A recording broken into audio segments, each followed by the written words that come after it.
Dieu veut faire de ta misère ton ministère. Et moi, les femmes les plus fidèles autour de moi, celles qui sont le plus actives dans l'aide aux femmes qui ont vécu des avortements, des fausses couches, c'est des femmes qui l'ont vécu. Et quand elles commencent leur suivi de groupe, elles commencent par témoigner. Et ça ouvre la guérison comme jamais. Parce que toutes ces femmes qui sont là, elles se disent, si elle l'a vécu, si aujourd'hui elle est là en train de nous aider puis de nous témoigner, eh bien Dieu peut le faire avec moi. Bonjour à tous. Aujourd'hui, j'aimerais partager avec vous tout ce qui concerne la guérison des entrailles et notamment comment est-ce qu'on sort d'une fausse couche, comment est-ce qu'on se relève d'un IVG. Donc c'est une interruption volontaire de grossesse, c'est un avortement en fait. C'est souvent des mots qu'on utilise pour faire passer la pilule, on va dire, mais ça reste quelque chose de dramatique. Et c'est comme aussi une IMG, c'est une interruption médicalisée de grossesse. Et ça, on peut le faire jusqu'à 9 mois. C'est quand il y a un handicap ou il y a quelque chose qui ne va pas. On propose un avortement à la femme. Donc toutes ces femmes, souvent on ne les revoit pas après une IVG, après une fausse couche. Il n'y a pas de suivi au niveau de l'hôpital ou au niveau des psychologues qui sont là. C'est très rare qu'on propose une aide par rapport aux pertes de grossesse, qu'elles soient volontaires ou non. Et puis en fait, on voit dans la parole de Dieu, Dieu nous montre à plusieurs endroits, mais je vais vous en citer un, c'est dans le psaume 139, au verset 13, c'est écrit « C'est toi qui as formé mes reins, qui m'as tissé dans le sein de ma mère. Je te loue de ce que je suis une merveilleuse créature, une créature si merveilleuse. Tes œuvres sont admirables et mon âme le reconnaît bien. Mon corps n'était point caché devant toi lorsque j'ai été fait dans un lieu secret, tissé dans les profondeurs de la terre. Quand je n'étais qu'une masse informe, tes yeux me voyaient, et sur ton livre étaient tous inscrits les jours qui m'étaient destinés avant qu'aucun d'eux existe. » Donc c'est Dieu en fait qui nous a créés. Et ça, il faut avoir cette conscience profonde que c'est lui qui nous a créés dès avant la fondation du monde. Et puis après, il nous a envoyés dans le ventre de notre mère. Et c'est là qu'on prend forme dans un corps terrestre, qui est quand même tissé par Dieu. Dans les profondeurs de la terre, c'est le ventre de notre mère en fait. Et il faut comprendre qu'on est un trésor du ciel, qu'on est né dans le cœur du Père et qu'on a été envoyé sur terre. Et puis les circonstances de notre arrivée sur terre, elles ont été plus ou moins dramatiques, c'est-à-dire on ne sait pas si on a été désiré, on ne sait pas dans quelles circonstances on est né. On peut être né d'un viol, on peut être né d'une agression, pas forcément dans l'amour, pas forcément dans le cadre du mariage. Donc notre arrivée sur terre, elle a pu être chaotique, mais ça ne détermine en rien notre valeur intrinsèque, c'est-à-dire la valeur qu'on a, quelles que soient les circonstances de notre arrivée. C'est pas parce que j'ai été désiré que j'ai de la valeur. Et ça, le monde va nous dire, si tu es désiré, tu as de la valeur, donc on va te garder. Et si tu es handicapé, si tu n'es pas désiré, on va t'éliminer. Ça, c'est le monde qui dit ça. Et Dieu, qu'est-ce qu'il dit? Il dit que chaque être humain sort de son cœur. Donc, on est tous les trésors du ciel. Et moi, je le dis à chaque fois que je me retrouve devant des personnes, quand je prêche, quand je rencontre des leaders, des pasteurs, quel que soit le lieu de rendez-vous, j'aime répéter inlassablement que nous sommes tous des trésors du ciel. Et je sais en fait que ça adresse beaucoup de choses dans la vie des gens. Et que quand une femme a vécu un avortement, et là je parle c'est une femme sur 3 à peu près qui dans le courant de sa vie a vécu au moins un avortement. Et puis c'est important de comprendre que les avortements ne sont pas isolés dans la vie d'une femme, mais qu'en général c'est une répétition. Une femme, rarement, n'a vécu qu'un avortement. Elle a vécu 1, 2, 3 avortements. Et puis ça devient, en fait, c'est comme une psychopathologie. Bon, on peut analyser ça comme ça. J'ai une amie qui a fait un mémoire de fin d'études, d'ailleurs, sur ce sujet-là. Et ça vient du fait que, comme l'avortement vient toucher la nature profonde de la femme, qui est de porter la vie, et bien cette femme, elle va vouloir comme réparer le dommage. Donc c'est fréquent que dans l'année qui suit un avortement, la femme retombe enceinte pour essayer de réparer, mais elle va retomber dans des schémas d'impossibilité, elle va avorter à nouveau, et puis ça c'est un schéma récurrent. Donc comment est-ce qu'on s'en sort d'un événement comme ça traumatisant? Donc le monde nous dit c'est pas traumatisant, c'est pas même dans les statistiques on peut pas franchement voir qu'il y a une souffrance après un avortement, sauf si on parle de manière individuelle aux femmes. Et puis ça c'est important de comprendre qu'il y a un mécanisme de défense qui se développe suite à un avortement, c'est le déni. Et le déni, c'est de dire ben oui je l'ai vécu mais ça m'a rien fait. C'est de nier l'émotion, c'est de nier la douleur qui est attachée à l'avortement.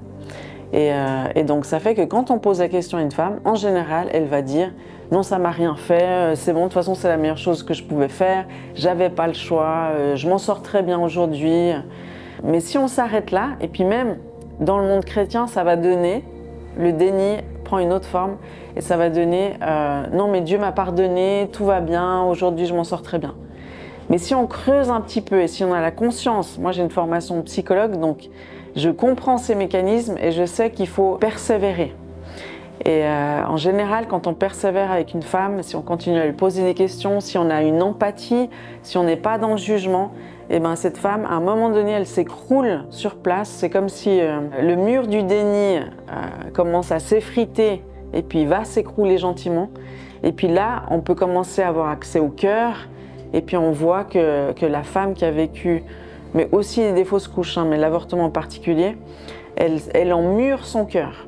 Donc il va falloir beaucoup d'amour et d'intentionnalité pour arriver jusqu'au cœur et pour sentir la détresse en fait. Ce qui fait que souvent les femmes qui ont vécu ça, elles ont des rêves qui reviennent, ça revient dans les rêves. Tout ce qu'on n'a pas réglé en fait dans nos vies, souvent ça revient dans les rêves. Donc c'est important de comprendre en fait ce contexte-là pour non seulement venir en aide à ces femmes, mais aussi pour, si on l'a vécu nous-mêmes, comprendre comment est-ce qu'on se protège, pourquoi on le fait, et puis de quoi on a besoin. Donc une femme qui a vécu une perte de grossesse, qu'elle soit volontaire ou non, elle a besoin d'aide. Elle a besoin de parler, elle a besoin de trouver une personne de confiance qui va l'écouter simplement, sans jugement, avec compassion. Et puis alors qu'elle va parler, raconter son histoire, ça fait partie du suivi qu'on propose à ces femmes, on fait des suivis de groupe. Donc il y a le fait d'être ensemble, d'avoir vécu les mêmes choses, ça lie et puis ça met un climat de sécurité qui permet à la parole de se libérer. Mais quand on commence à parler, on va écouter ce qu'on est en train de dire et on va réaliser en fait ce qu'on a vécu. Donc ça, le pouvoir de la parole est juste énorme. En thérapie, on sait que le fait de faire parler des gens, c'est une grosse partie de la thérapie et de la guérison. Donc le fait de parler, ça va aider ces femmes à sortir du déni, à sortir de toutes ces protections qu'elles s'est créées autour d'elles et qui l'isolent en fait, et qui l'empêchent de se reconstruire. Parce que le grand problème des pertes de grossesse volontaires ou non, c'est les deuils non résolus. C'est-à-dire si je nie la douleur, si je ne reconnais pas qu'il y a eu un enfant dans ce traumatisme, en fait, je ne vais jamais pouvoir faire le deuil de cet enfant.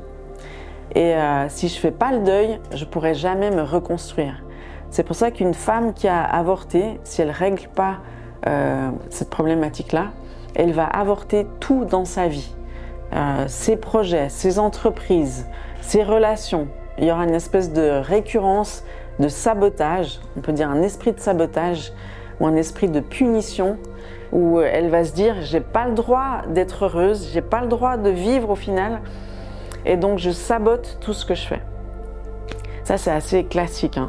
C'est pas le label d'être chrétien, c'est pas le fait d'aller à l'église qui change les choses, c'est vraiment le fait de confronter la problématique de face avec courage, parce que moi je dis souvent, il faut du courage pour confronter ces problématiques et ces douleurs les plus profondes. Donc, nous on a été formés par des Anglais, en fait tous les manuels de formation nous ont été transmis par des Anglais, et je me rappelle, ils disaient toujours une chose, ils disaient, quand vous vous adressez à un public, quel qu'il soit, que ce soit dans l'église ou hors de l'église, considérez qu'il y a au moins la moitié des personnes qui sont concernées. Puis là, je parle des femmes, hein, je ne parle pas encore des hommes, mais les hommes, en général, ils ont encore plus d'avortements dans leur historique que les femmes, de manière générale. En fait, la façon dont on a de réconcilier la femme avec elle-même de la réconcilier avec son corps et de la réconcilier avec cet enfant qu'elle a perdu, c'est de la conduire à réaliser qu'il y avait bien un bébé derrière cette histoire-là et que ce bébé, il a besoin d'être honoré parce qu'il y a un principe spirituel fondamental, c'est que l'honneur libère la vie. Quand on donne un prénom à cet enfant, et puis cet enfant, il est imprimé dans le cœur des parents. Donc c'est pas compliqué, il suffit de demander à Jésus ou de se demander à soi-même, Seigneur, montre-moi cet enfant, présente-moi cet enfant qui est au ciel avec toi, si je te le consacre, et que tu connais parce que c'est le tien au final, c'est ton enfant avant d'être le mien. Et puis Jésus, il va révéler le sexe de l'enfant et le prénom de l'enfant. Et puis souvent même, le prénom a une signification particulière qui peut parler au cœur de la mère ou du père. Donc ça, c'est le grand nœud, c'est de reconnaître qu'il y avait un enfant, c'est de le nommer, de l'honorer. Et puis après, on peut faire le deuil. Et puis après, il y a aussi toutes les émotions qui peuvent s'exprimer. Une émotion comme la culpabilité. Alors bien sûr que quand on vit une fausse couche, c'est pour ça que c'est un peu, là je vous parle d'avortement et de fausse couche en même temps, mais la grande différence, c'est la responsabilité. Quand il y a des fausses couches, il y a aussi un petit peu de culpabilité, mais par contre, il n'y a pas de responsabilité. Et quand on parle d'un avortement, c'est important de considérer que la mère qui a subi un avortement, des fois elle a été forcée, hein, et puis elle a été influencée, que ce soit le conjoint qui la menace de la quitter, que ce soit les parents qui l'amènent même dans la clinique d'avortement, que ce soit le personnel médical qui pousse à l'avortement, que ce soit les amis, les gens autour dans cette mentalité où en fait il faut avorter, il n'y a même pas d'alternative. Tous ces gens sont responsables et c'est pas que la mère qui est responsable. Donc c'est important de départager la responsabilité, c'est important de pardonner à tous ces acteurs qui nous ont poussés à l'acte. Et c'est très important, fondamental, de se pardonner à soi-même. Parce que le nœud le plus grand chez une femme qui a avorté, c'est qu'elle n'arrivera pas à se pardonner à elle-même. Elle peut dire, oui, Dieu m'a pardonné, c'est bon, mais elle n'arrive pas à se pardonner à elle-même.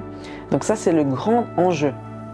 C'est de dire, mais qui je suis moi pour garder l'offense contre moi-même ou continuer à me punir si Dieu m'a pardonné. Donc ça demande en fait un acte d'humilité et puis un lâcher-prise que d'accueillir le pardon de Dieu. Et puis c'est ça que j'encourage toutes les femmes qui nous regardent là maintenant. C'est si vous êtes chrétienne, si vous croyez en Dieu, ben c'est une bonne nouvelle en fait parce que c'est le seul qui peut vous pardonner. C'est le seul, Jésus c'est le seul qui peut pardonner des choses pareilles.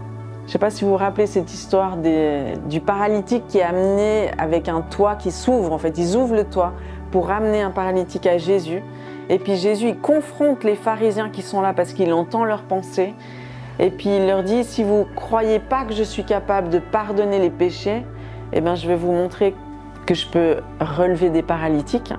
Et si je peux relever des paralytiques, c'est la preuve que je peux aussi pardonner. Donc Jésus, c'est le seul qui peut nous pardonner et ça, c'est la meilleure nouvelle qui existe au monde parce qu'une femme qui a avorté, le seul soulagement qu'elle peut avoir, c'est de se dire mais je peux être pardonnée quoi. Parce que c'est un meurtre en fait, l'avortement. Et puis quand on a cette culpabilité d'avoir enlevé la vie de quelqu'un, c'est insupportable, c'est juste insupportable. Et Jésus, il est là pour te dire, moi je prends ta peine, je prends ta faute, je la prends sur moi et puis toi, je te libère et je te donne une deuxième chance. Et puis après, avoir accueilli ce pardon, ben tu peux dire mais qui suis-je moi pour garder l'offense si je ressens un si grand pardon? Eh bien, il faut que je l'accepte jusqu'au bout et que j'accueille le fait que je peux me reconstruire et que Dieu peut faire de ma misère mon ministère. Ça, c'est le slogan qu'on donne à toutes ces femmes qui ont vécu des choses hyper difficiles. On leur dit, mais Dieu veut faire de ta misère ton ministère. Et moi, les femmes les plus fidèles autour de moi, celles qui sont le plus actives dans l'aide aux femmes qui ont vécu des avortements ou des fausses couches, c'est des femmes qui l'ont vécu. Et quand elles commencent leur suivi de groupe, elles commencent par témoigner. Et ça ouvre la guérison comme jamais, parce que toutes ces femmes qui sont là, elles se disent, bah, si elle l'a vécu, si aujourd'hui elle est là en train de nous aider puis nous témoigner, eh bien Dieu peut le faire avec moi. C'est ça qui est puissant dans le témoignage. Et c'est ça qui nous manque en fait, c'est des femmes qui ont vécu l'avortement et qui sont capables de témoigner de ce que Dieu a fait dans leur vie et de témoigner de cette rédemption extraordinaire. Parce qu'avec des avortements, il y a de la honte, il y a beaucoup de colère contre soi-même, souvent. Il y a beaucoup de culpabilité. Et puis, toutes ces choses-là, il faut que ça puisse s'exprimer à un moment donné et que ça puisse être traité. Parce que tant que c'est enfoui, tant que c'est caché, ben, il n'y a pas de guérison possible, en fait. Et tant que ça reste un secret, Dieu ne peut pas s'en occuper. Il y a cette parole dans la Bible qui dit « Confessez vos péchés les uns aux autres afin que vous soyez guéris ». Ben, c'est vraiment de ça dont on parle. C'est qu'une fois qu'on met les choses dramatiques à la lumière, Dieu peut les transformer avec cette puissance de lumière que lui seul a. Donc ça, c'est la bonne nouvelle. Le pardon, c'est clé. Se pardonner. Donc une femme qui a vécu une fausse couche, elle aura besoin de nommer son enfant. Elle aura besoin de réaliser que c'était un bébé, même si on lui dit « c'est rien, tu vas en faire un autre », ou « c'était qu'un œuf blanc, il n'y avait rien », puis « c'était tellement tôt que c'est rien ». Tous ceux qui vous disent que c'est rien, eh ben, c'est un mensonge en fait. Même un œuf blanc, où on dit, souvent le personnel médical même n'est même pas au courant de ce que c'est un œuf blanc, où on dit en fait il n'y avait rien, il y a la poche mais il n'y avait rien. Mais il n'y avait pas rien en fait, c'est juste que l'embryon, le fœtus ne s'est pas développé. Donc la poche est développée mais pas l'embryon. Et puis c'est pour ça en fait que ces femmes, elles pleurent, qu'elles vivent comme un deuil, elles vivent des choses et c'est pas comme si elles vivaient leurs règles, où là elles perdent une substance. Quand il y a une fausse couche, on perd un enfant et puis cet enfant, il demande à être honoré, nommé et puis qu'on puisse faire le deuil. Et puis ce qui peut aider à faire le deuil de cet enfant, donc une personne qui a vécu une fausse couche, elle va se sentir coupable. On ne sait pas pourquoi, des fois elle se dit mais j'ai fait trop de sport ou j'ai pas voulu cet enfant, c'est pour ça qu'il n'est pas resté. Enfin, il y a toutes sortes de sources de culpabilité, mais elle a aussi besoin de se pardonner. Donc c'est ça que j'aimerais dire, même si elle n'est pas responsable, elle peut se sentir coupable et elle aura aussi besoin de se pardonner.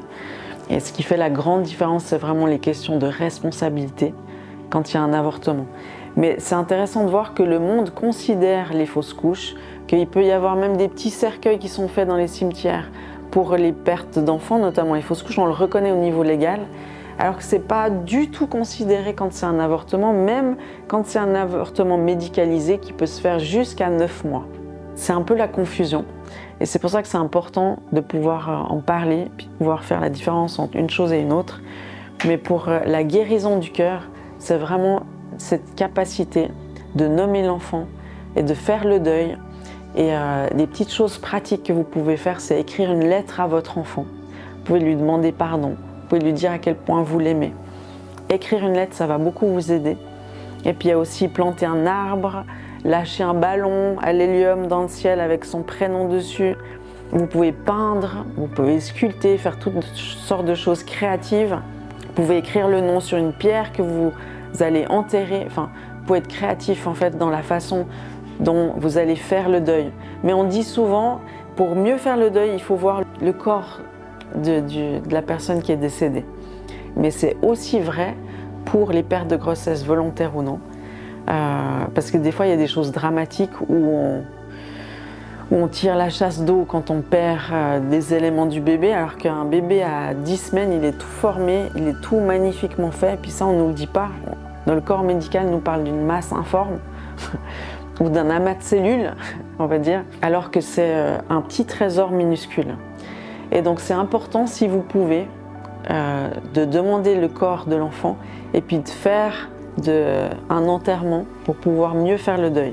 Et souvent, c'est un peu difficile. Moi, je me rappelle avoir eu un couple au téléphone qui me disait « Je suis en train de vivre une fausse couche, je ne sais pas quoi faire. Sandra, je sais que tu connais ce genre de problématique, qu'est-ce qu'on fait ?»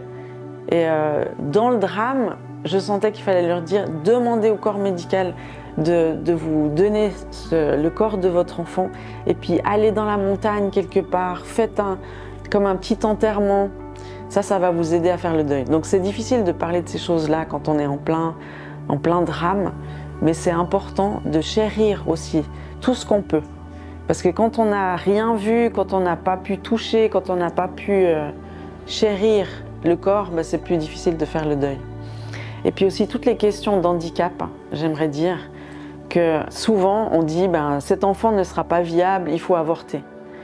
Alors que pour éviter toute la culpabilité et tout le drame d'avoir mis fin à la vie d'un enfant handicapé qui va forcément mourir dans les jours ou les semaines après la naissance, je vous assure qu'il vaut mieux aller jusqu'au bout de la grossesse.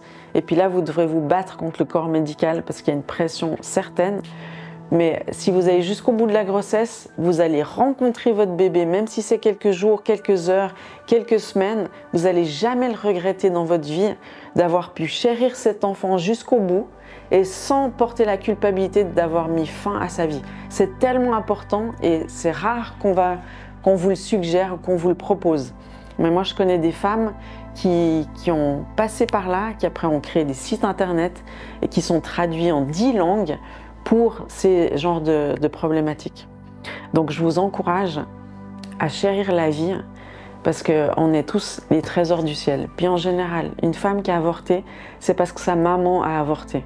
Et puis qu'elle-même, elle a des frères et sœurs qui ont été avortés. Et donc quand c'est dans l'héritage, quand c'est dans la famille, c'est aussi un héritage spirituel. Donc non seulement il faut guérir le cœur, mais il faut aussi se libérer des héritages spirituels qui sont là, pour simplement arrêter le drame à vous et pas que ça se transmette sur vos enfants, vos petits-enfants. Parce que ça, c'est typiquement une problématique qui va se transmettre et c'est pas le fait d'aller à l'église qui fait la différence, c'est vraiment le fait d'adresser ces malédictions, de se repentir devant Dieu au nom des ancêtres et puis de renoncer à cet héritage et d'accueillir la vie, quoi. Renoncer à la mort, à tout esprit de meurtre, tout esprit de mort, et puis d'accueillir la vie et la vie en abondance que Jésus a pour nous. S'il est mort sur la croix, c'est vraiment pas pour rien, c'est non seulement pour notre salut, mais c'est aussi pour briser toutes les malédictions et pour guérir toutes nos maladies.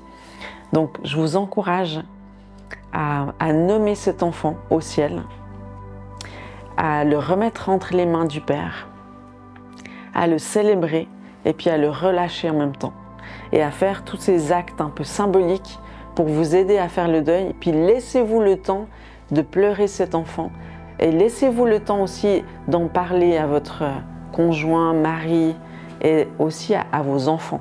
C'est hyper important parce que les enfants, ils savent, c'est inscrit dans leur conscience qu'ils ont un frère ou une sœur et donc ils le savent et puis ça amène une certaine confusion chez eux. Mais une fois que vous leur parlez, une fois que vous mettez des mots sur cette confusion, ça clarifie les choses parce que c'est vraiment le pouvoir de la vérité qui nous affranchit.